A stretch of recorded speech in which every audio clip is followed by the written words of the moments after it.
Olá, sejam bem-vindos novamente à Bondade como Estilo de Vida. Hoje vamos falar sobre harmonia em caos e monotonia. Na sua divina graça, Swami Chandramukha Swami, professor mestre espiritual da Sociedade Internacional de Ciência de Krishna. E aqui Chandramukha nos convida para buscar o entendimento ao modo da paixão, né? Porque nós, às vezes, agimos de várias formas, né? E não sabemos por que agimos, né? Mas estamos aqui atados às cordas que nos atam, desatam e libertam, dependendo do seu comportamento, né? Aos modos da natureza material, onde toda a alma em um corpo, ela vai viver aqui na Terra. Então, se causa a alma duas coisas. O caos é a monotonia. De certo, todo mundo passa pelo caos e pela monotonia. O modo da paixão desenfreado estimula as atividades desordenadas e descomunais e, portanto, é caótico. Então, a gente tem que ter cuidado, porque o modo da paixão leva ao desequilíbrio. E o modo da escuridão, entorpecedor, incita passividade extrema e excesso de ociosidade, e por isso é monótono. Então, quando a gente não se modifica, quando a gente continua no ócio, na preguiça, quando a gente não entende as coisas que precisam serem vividas, compreendidas, aprendidas e evoluídas em nosso desenrolar material, nós vivemos esse modo da ignorância e todos vivem esse modo da ignorância em algum momento da vida, ou nessa vida ou em vidas passadas, porque toda alma ela vai passar por esse processo de ignorância, vai para o modo da paixão e simplesmente vai entender que o melhor negócio é viver a bondade, mesmo que ainda esteja atada aos modos da natureza material. Por outro lado, a bondade produz harmonia, equilíbrio e vida progressiva. Então, a bondade traz harmonia, conhecimento, evolução, modo da bondade no vestir, no andar, no comer, no se movimentar. O modo da bondade, ele tem que estar presente, porque ele é um modo parecido com a bondade de Deus, que é transcendental.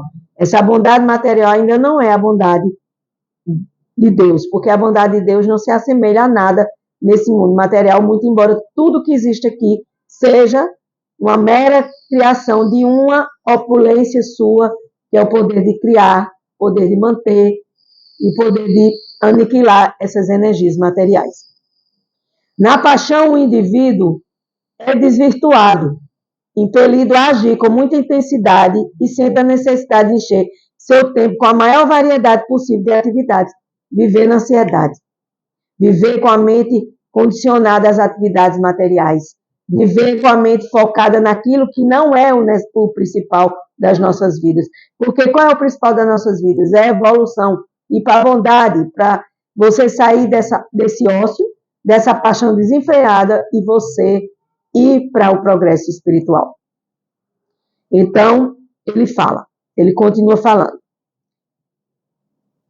Com a energia da paixão, como a energia da paixão costuma ser mal direcionada, ela torna a sua vítima dispersa.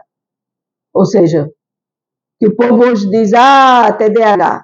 Todo mundo hoje tem TDAH, que é falta de foco, né? As crianças fazem testes para ver se na escola elas têm TDAH e por aí se vai. Mas o que é dito aqui é que a vítima é dispersa porque ela costuma ser mal direcionada. Então, a educação vem dos pais dos avós dos bisavós e por aí se vai. Aí vem a nossa ancestralidade, que exerce essa influência sobre nós, dentro desse processo de ser uma alma eterna, onde ela vem com seus ancestrais eternamente, nascendo e renascendo em famílias de diferentes corpos e por aí se vai. Mas essa dispersão é falta de foco, é falta de focar naquilo que é necessário focar. Eu foco no meu trabalho, eu sou uma exímia trabalhadora, eu recebo elogios, isso é falso ego. É querer agradar a matéria e desagradar a Deus, porque quando você não foca naquilo que é necessário, você fica dispersa. Sua mente não dá conta nem de responder um questionário, nem de responder a um vídeo que se passe. Porque aí entra outras coisas e contaminam sua mente, você fica contaminada e você termina esquecendo até mesmo o que você estava fazendo. E assim induzindo a uma grande multiplicidade de ações. É o que a maioria das pessoas vive, no modo da paixão e ignorância. Não que eu não viva, mas eu estou tentando aqui explicar, né, para vocês, né? Por temor à passividade da monotonia imposta pelo modo da escuridão e por desconhecer seu próprio centro, ele acaba padecendo do caos gerado pela paixão. Por quê? Porque ele fica desorganizado. Ele fica agindo, eu estou agindo certo ou estou agindo errado? Eu estou fazendo isso, eu estou fazendo aquilo. O que é que eu devo fazer, né? E aí, minha mente é dispersa, aí eu não sei mais o que fazer, e aí eu vou me preocupar com aquilo que não é para eu me preocupar, que é as coisas da matéria, né? Nós devemos conservar a matéria, devemos cuidar do corpo, devemos agradecer por tudo de material que se tem, mas essas ações não são as mais primordiais e importantes, né? O indivíduo, então, se preocupa mais em ter do que ser, porque está olhando para o lado material, né? E assim, esse modo da paixão se derrama sobre todos nós e por toda a sociedade e por toda a comunidade planetária da Terra. E quanto mais se dedica a um sem fim de atividades externas, desconexas e sem sentido, mais se torna infiel a si mesmo. Vou repetir. E quanto mais se dedica a um sem fim de atividades externas, desconexas e sem sentido, mais se torna infiel a si mesmo. E quanto mais se preocupa e se empenha em obter variadas parafernalhas, ou seja, tudo aquilo que vem naquela evolução, aliás, evolução não, naquela redemoinho de coisas para se fazer, desde a hora que se acorda até a hora que se dorme, mas se divide, se esfacela, se estressa, perde energia, adoece e fica condicionado. Então, menos e menor se torna, por quê? Porque não está na conexão divina. E se torna mais infeliz e sente essa infelicidade porque está na ignorância e porque está no modo da paixão. Então, tem que sair desse modo da ignorância e da paixão e urgentemente, se quiser, claro, ir para o modo da bondade, que é o modo do conhecimento transcendental, e o modo, mas como eu posso viver aqui na Terra se eu tenho tanta coisa para fazer? Você organiza tudo isso e entrega para Deus. Você diz, eu tenho que trabalhar, eu tenho que enfrentar meu chefe, eu tenho que fazer isso, fazer aquilo, e muitas vezes tem muitos obstáculos no meu trabalho, porque são obstáculos à sua evolução. E você tem que transcender esses obstáculos e buscar se melhorar naquilo que você não consegue. Então, quando a gente se esfacela, se divide, a gente vai ser infeliz, a gente vai ser menor, a gente não vai ter esse valor transcendental e maior, porque esse valor transcendental e maior, a gente só vai buscar na bondade. E assim a vida se torna uma influência da escuridão, marcada pela monotonia, enfadonha, rotina. Fazer dos seus dias alegres e divertidos todos os dias é uma grande missão da alma aqui na Terra.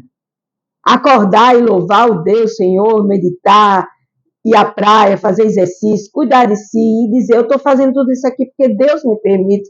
E dentro dessa permissão eu te entrego, Senhor.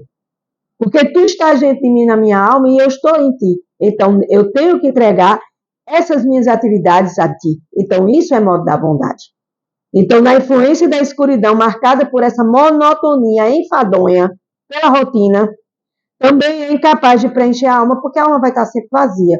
Porque só se preenche a alma com dedicação e serviço devocional a Deus, com inteligência, e sabendo o que está fazendo porque Deus permite, né? Pois há carência de vigor e de emoção. Falta emoção, falta energia, né? Ausência de ideias e ideais, falta objetivo, falta planejamento de vida, falta saber o que você precisa fazer. Insuficiência de variações de sabores, tudo é a mesma coisa, então eu não tenho vontade de provar daquilo que é diferente. Eu estou aqui na Terra, estou dentro de uma casa trancado, 24 horas na internet, achando que isso é evolução. Isso é perda de tempo e ignorância, né? E quando a gente não tem essa variação dos sabores, das emoções e dos sentimentos, nós caímos na deficiência, ou seja, baixo de déficit de inteligência, baixo de déficit emocional, baixo de déficit de pensamento. E aí eu vou viver nessa deficiência, nessa falta de alteração de cores e tons, que é justamente a vida em harmonia, nem no caos e nem na monotonia, né? E assim, né, saindo desse caos e monotonia, eu vou buscar o anseio da alma, que é prazer a Deus, não é prazer material. A gente é que se engana que é o contrário. Porque se a gente está buscando prazer nas coisas materiais, você vai viver vazio eternamente. Vai morrer e vai voltar novamente para viver tudo de novo. Porque tudo aquilo que não se aprende, se repete, né? E assim, nessas atividades que nós buscamos diariamente, nós devemos buscar a organização interior do nosso pensar, sentir e agir. E assim buscar harmonia, porque a harmonia traz e se transforma nessa energia de Deus, a harmonia. Pois somente quem desenvolve uma consciência limpa, nítida, de sua própria divindade, de sua eternidade, da existência do reino de Deus dentro de nós, né?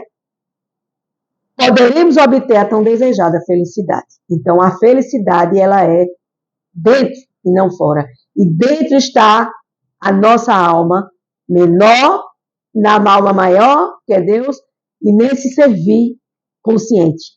Para não cair nesse caos, nessa monotonia, a gente tem que entender que tudo que existe precisa de uma reforma, precisa de um equilíbrio, precisa sair dessa ignorância que nos deixa doentes, mentais, emocionais e de atitudes, né?